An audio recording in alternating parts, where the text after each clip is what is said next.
Good morning, everyone. Continuing with the laws of Lashon Harah, Klal Ches, Halacha Yud Gimel, Chapter 8, Halacha number 13. Va'ata nevar din kabbalas Lashon Harah. Now we will explain the different laws about accepting Lashon Harah. Inyan kabbalas Lashon Harah, she is here lanu atorah mizeh, dahainu shelo lahamin belev, the prohibition to believe, to listen to Lashon Harah, evil speech, that is, to not believe in your heart, she'adavar emes, that the thing that being said is true. We don't have to spend a lot of time explaining on who this prohibition applies to listen to Lashon Harah, and who he's listening to the Lashon Harah about. There's really no difference. The general principle is Kol ish Yisrael mitzvah shelo lekabel Lashon Harah al shom adam. Every Jewish person is commanded to not accept Lashon Harah about another Jewish person.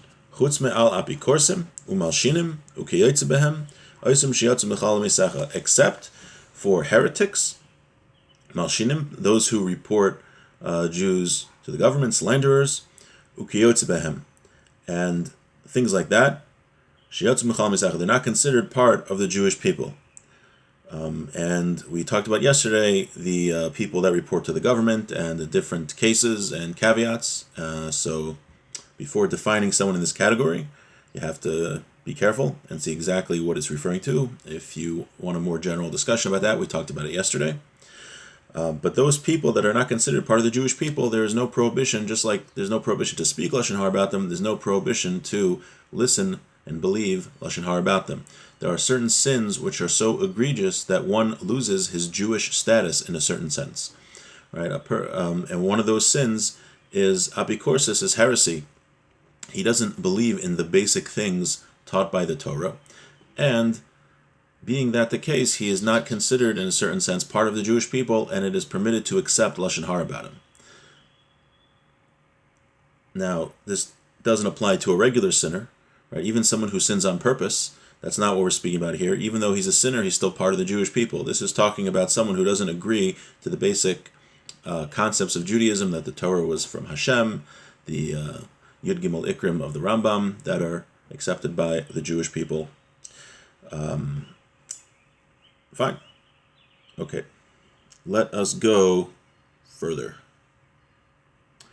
Gam ein chilek be'isser kabbalas Lashon Harah, beinim hu shomea me'anashim acherim, there's no difference about the prohibition to accept Lashon Harah, whether you hear it from a stranger or whether you hear it from a family member.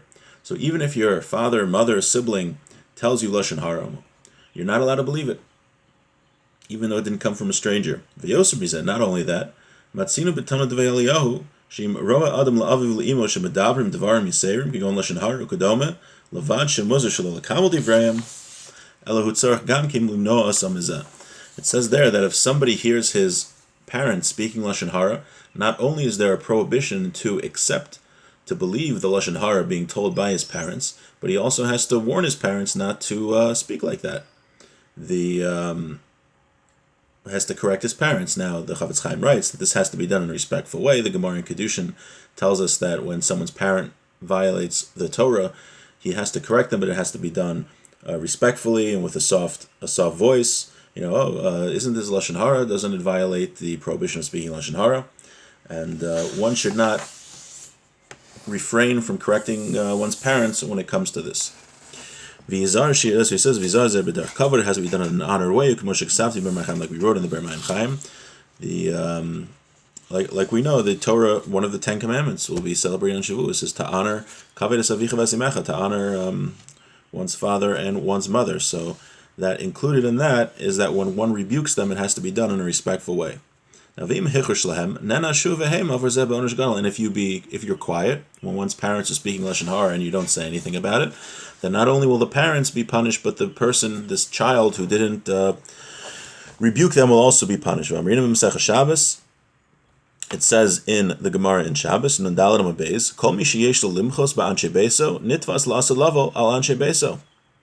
it says that somebody who has to rebuke his family members, meaning his family members sinned, and he doesn't say anything, he's also going to get punished for it. That if someone's family sins, and he doesn't take steps to correct that behavior, then he will also be held liable even though he didn't actually commit the sin. And this is a concept. Somebody who has the ability to correct someone's behavior and to speak out and doesn't speak out, he will also be punished with those who sinned, even though he himself didn't sin, because we have a responsibility not only to ourselves but to others to encourage others to live in the proper Torah way. This is not every man for himself. We are all family, and we're all brothers and sisters. So when we see somebody doing something wrong, we have to rebuke them in the most effective way to get them to correct their behavior. And especially if it's talking about a person, the head of the household, he has much more responsibility to correct the deeds of his family members. And if he doesn't do that, he will be held responsible for that sin. Says, therefore, a person should be ragil in his house. He should always correct his family members when they speak Lashon Harah. But he should do it in a soft voice, as go to the owner and explain to them the seriousness of it, and how great the reward is for doing it. And it's interesting, he's giving advice about how to give musar, how to correct the behavior of one's family. He says it's very important to correct family members when they're speaking Lashon Harah, but how do you do it? It has to be done in a soft voice. You don't just yell at them and say, "It's usher, it's against the Torah, how can you do that? You're a horrible person." That doesn't work.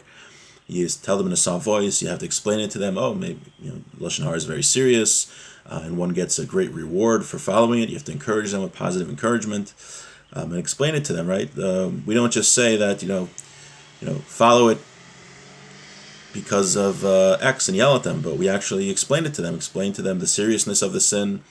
You explain to them the mitzvah of not doing the sin. You could also explain to them the importance of Ben Adam Chavero and how important it is for a society. Right? There's a big,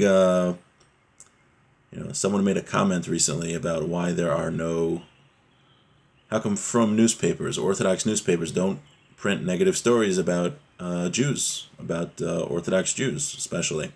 Well, the reason is because Orthodox journalism is not the same as secular journalism. There is no Sefer Chavetz Chaim when it comes to secular journalism. Someone will write a story about somebody and ruin their life. It will advance their career and sell papers. But in Judaism, we have laws about Lashon Harah, about how we speak about each other, that we can't say anything negative, especially public, and defame them. And for sure, if it's not true, how serious a sin. Just imagine how much better the world would be if all newspapers would be this careful in the way that they spoke about others, and how much better we would be, Ben Adam Chavero, and what a nicer, kinder society we would live in.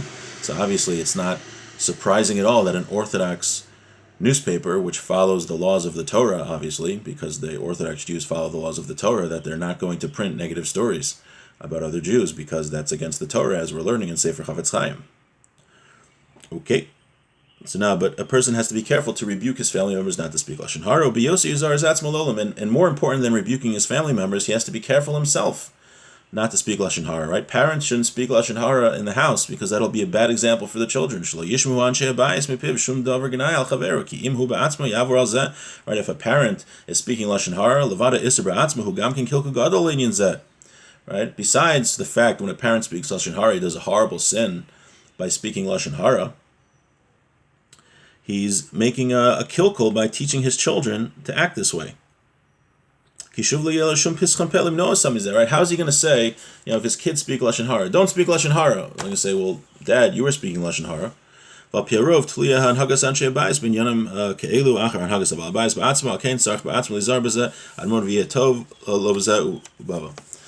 Right? It doesn't work when we say, do as I say, not as I do. That's not a practical thing. Right? You can't teach your family and lead your family in the proper Torah way about not speaking Lashon Harah if you yourself do not refrain from speaking Lashon Harah. And he says that most of the time, right, what determines how a family operates? By the head of the family, how the head of the family comports himself. When you have the head of the family who takes Torah very seriously and the laws of Lashon Harah very seriously, that will rub off on the children. The best way to teach is by example. I think that we all know that deep down. Okay, that actually concludes chapter 8. We finished chapter 8, the laws of Lashon Hara. So we're on chapter 9, and Then chapter 10 is actually the last chapter in the section on Lashon Harah, and then, God willing, we'll start the laws of Rechilus, which is tail-bearing, which is some different halachas and some relevant halachas, but should be very exciting. And if you have any questions, please feel free to send me.